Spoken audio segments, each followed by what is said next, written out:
शहर की चमक दमक से सजा एक आलीशान होटल, जहां रंग बिरंगी रोशनी और मधुर संगीत हवा में तैर रहा था। समाज के रईस और नामचीन लोग आपस में हंसी मजाक और बातों में खोए थे। क्रिस्टल के झाड़ फानूसों की चमक और शैंपेन के गिलासों की खनक के बीच ये समारोह किसी उत्सव से कम नहीं था। लेकिन इस भीड़ में एक शख्स, रवि, जो हमेशा अपनी हाजिर जवाबी और जिंदा दिली के लिए जाना जाता था, आज एक कोने में खामोश खड़ा था।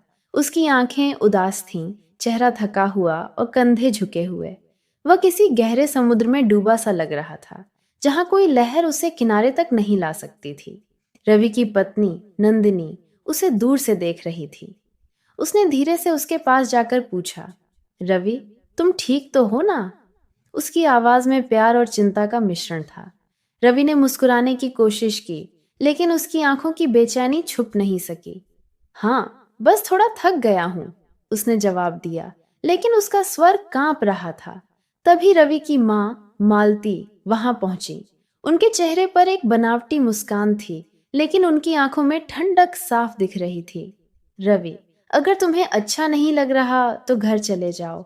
मेहमानों का मूड खराब मत करो, उन्होंने तीखे लहजे में कहा। नंदिनी ने चौंक कर सास की ओर देखा, लेकिन मालती बिना कुछ और कहे मेहमानों की भीड़ में वापस लौट गईं। रवि का दिल जैसे किसी भारी पत्थर तले दब गया। क्या माँ को उसकी तकलीफ का जरा भी एहसास नहीं था? नंदिनी ने रवि का हाथ थामा और उसे घर ले आई। रास्ते में दोनों खामोश रहे। घर का माहौल पिछले कुछ महीनों से बदल चुका था। रवि की तबीयत बिगड़ रही थी और डॉक्टरों के चक्कर ने उसे शारीरिक और मानसिक रूप से तोड़ दिया था। ऊपर से मालती का व्यवहार नंदिनी के प्रति दिन ब दिन कठोर होता जा रहा था। छोटी छोटी बातों पर ताने, घर के खर्चों का हिसाब किताब और हर काम में नंदिनी को दोष देना, यह सब अब रोज की बात हो गई थी। एक दिन रवि को डॉक्टर ने बताया कि उसे लिवर का गंभीर रोग है और इलाज का खर्च लाखों में होगा। ये खबर सुनते ही मालती का चेहरा गुस्से से लाल हो गया। उन्होंने नंदिनी पर ही सारा ठीकरा फोड़ दिया। जब से तुम इस घर में आई हो, सब कुछ बर्बाद हो रहा है। मेरा बेटा पहले कितना अच्छा कमाता था और अब देखो, बीमार पड़ा है। नंदिनी अवाक रह गई। उसकी आंखों में आंसू छलक आए। माँ जी, मेरी वजह से यह सब कैसे हो सकता है? क्या मैं रवि की बीमारी से खुश हूं? उसने रुंधे गले से कहा।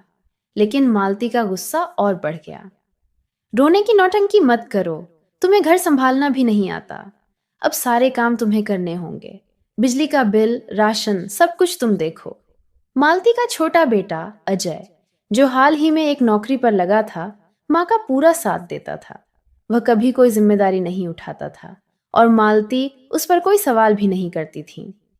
नंदिनी दिन रात रवि की देखभाल करती, घर संभालती और मालती के तानों को सहती। लेकिन एक दिन मालती ने हद पार कर दी। जब नंदिनी रवि के लिए दूध लेकर जा रही थी, मालती ने कहा, इसमें पानी मिला दो, इतना दूध हमारे पास नहीं है। नंदिनी ने धीरे से जवाब दिया, माँ जी, रवि को शुद्ध दूध चाहिए, वह इतना कमजोर है। मालती भड़क उठी, तू मुझे सिखाएगी? मैंने सालों तक ये घर चलाया है। अगर तुम्हें इतनी ही फिक्र है तो अपने पति को लेकर अलग हो जाओ, ये घर तुम्हारा नहीं है। ये सुनकर रवि, जो पास ही खड़ा था, टूट गया।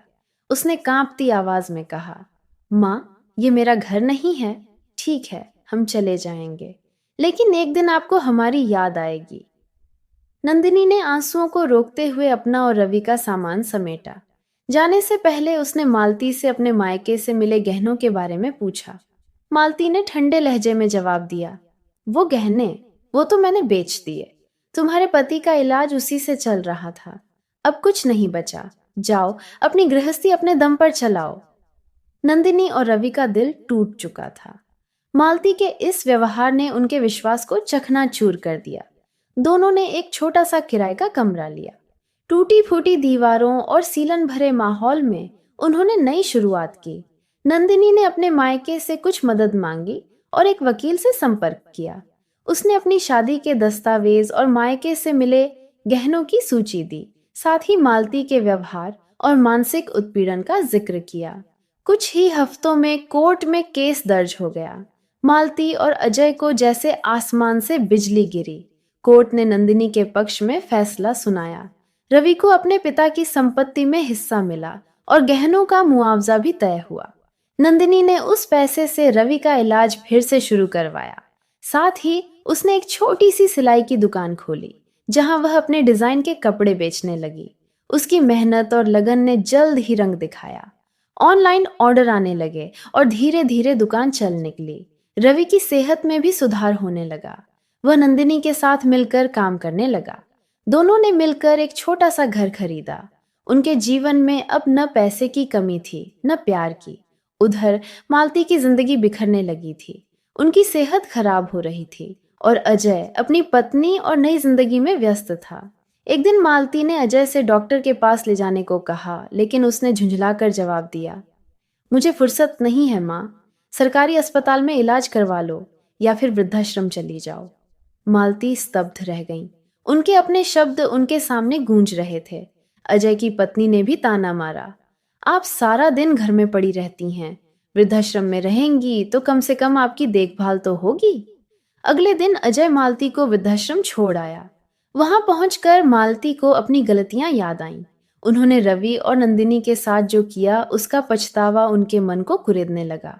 कुछ महीनों बाद मालती की बीमारी ने उन्हें पूरी तरह जकड़ लिया।